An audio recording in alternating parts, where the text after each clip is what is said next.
Hello, welcome. My name is Adam. Today's live stream is live. Today's video log.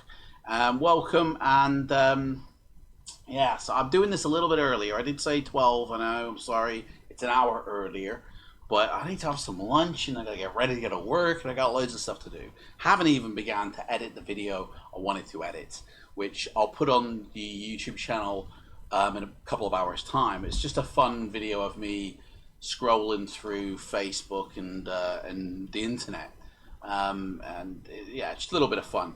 So we were reading, excuse me, we were reading this book, The Last Evil, when about 2 days ago. So we're gonna complete it. We're gonna finish it now.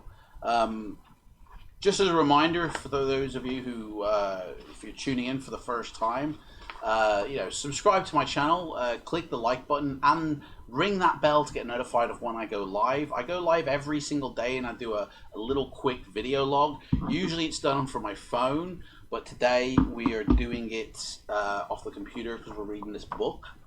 And do you know what? I don't even know if you guys can hear me. Can you guys hear me? I don't know. Yes, you can. Thank goodness for that. I didn't even know if you could or not, right? Okay, so we're going to read this book, all right? Read this book. So, we got up to the point where... I can't believe I'm reading a book online, man. So, yeah, your mom took you to see your dad in the mountain, and it screeched the car, and it flipped over, and, you look around, and your mom's not there.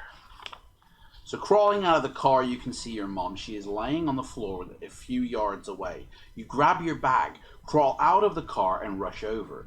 She is on her stomach and not moving. You roll her over as her eyes open. "Quick, get inside, go now," she says softly. Her eyes look up at the sky. You turn your head around to see lines of white clouds crossing the sky. There are about 5 of them, and you can feel a rumble of the ground from something. You stare in amazement and see 2 more mushroom-shaped objects on the horizon suddenly appear. They are small at first, but grow in size. You look at your mom, and you see that she is now dead. Screaming, you run towards the mountain as fast as you can. A wind picks up as you approach the main gates and begins to blow you. And just behind the main gates, where the guards are usually, there is a tunnel that leads about 300 meters to a single elevator door. Sorry, just beyond, I said. 300 meters to a single elevator door. That is where you are headed. You know you can make it as small pieces of debris fly past you. The wind begins to gradually build as you run forwards. Now, you might be thinking, why is this dude reading the book out? Well, you guys will, you won't get to, because I don't think anybody's watching this, but you guys get to decide what actually happens in the story. So it's going to come to a point where you have to make a decision. Do you want to go left? Do you want to go right? Do you want to attack? Do you want to talk?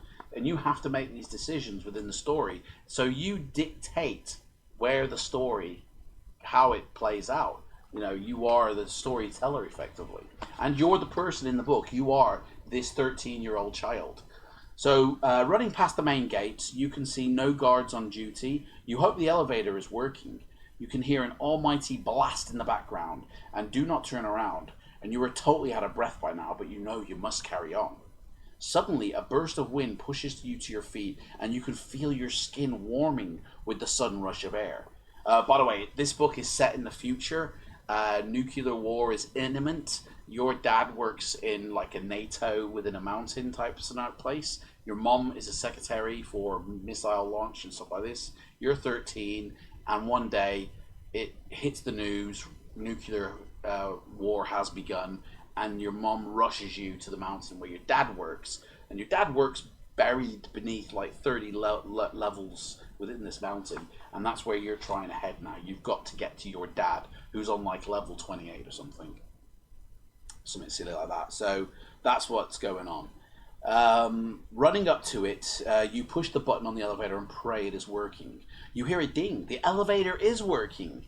Slowly the door opens and you run inside and instantly push the black button. The door begins to close slowly, and you spin around to see the debris rushing towards you at a fast rate, swallowing your mom's car, and then the main gate, and it's making its way to you. You close your eyes as the doors to the elevator finally shut. As the elevator begins to move down, you hear an unearthly, loud, deep banging, crunching sound as the blast hits the mountain above, and then the lights go out. You can feel the elevator still moving, which is good. It begins to violently shake, and then after 10 minutes, it comes to a halt finally.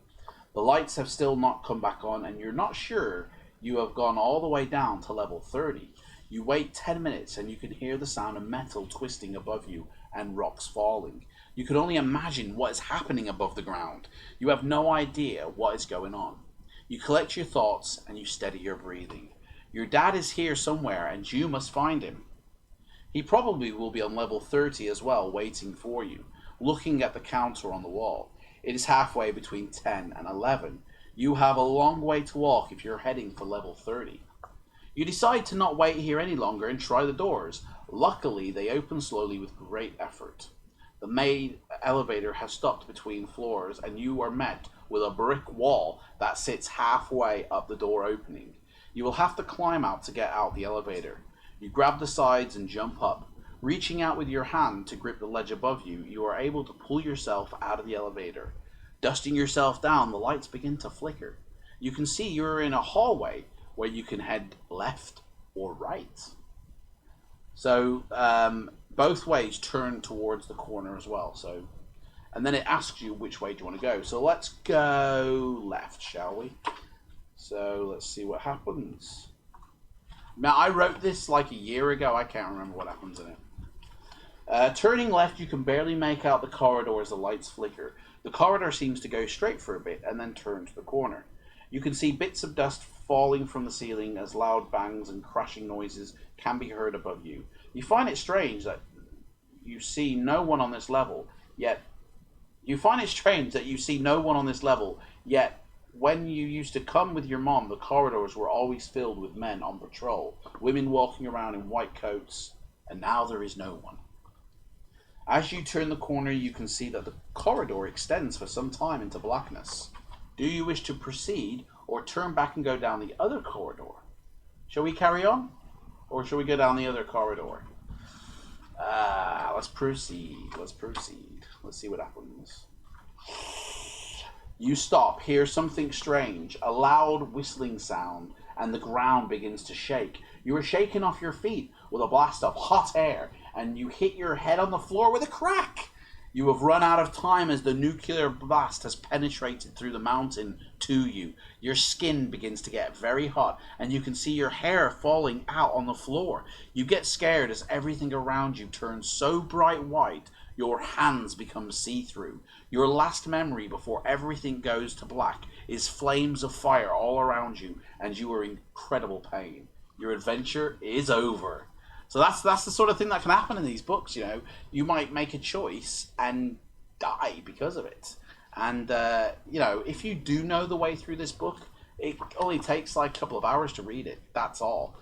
There might even come to a point where you have to fight somebody. So just flicking through here, there's some robots that you'll have to face off at some point in the book. And it'll give you stats on their ability and their health, and you basically then use that against your own stats to battle it out. So that's the last evil. Now this book, I mean, it's a shame we didn't get through it all because it does go on and introduces the world that I've created called Rye, which I'll have to get that book printed. You know, it's only available in digital form at the moment. It's on my website, www.adamjpestridge.com, and you'll get a free book when you go and sign up to my readers group. But yeah, these are really fun books. They're games, basically. So yeah, go check them out. You can actually get them on Amazon right now. It's all available in my website as well. So that's it. So next time, we're going to read, in a couple of days' time, we're going to read this one. Escape from the Crypt. I think this was the first one I actually wrote. And once I wrote that one, I went ahead and then quickly wrote this one, which was the first book in the series. So it's kind of like a prequel, I guess. But this one is, yeah. This is the next one we're going to read. We'll read this one on Monday, okay? Next Monday, that's when we're going to read Escape from the Crypt. And we'll keep going through my books until we hit the latest one, which is this one. Lords and Kings, The Blood Wars. This one's going to take a little time, though, because it's a bit of a thickie. This one is an adventure that will take you weeks to finish. And you can play as one of 8 different characters. So it's pretty cool. But yeah. Anyway, thanks for watching. Tomorrow I'll be doing it normally off my phone, as normal as it is, probably at 5 in the morning. So I'll see everybody then. Take care. Thanks for watching. Bye.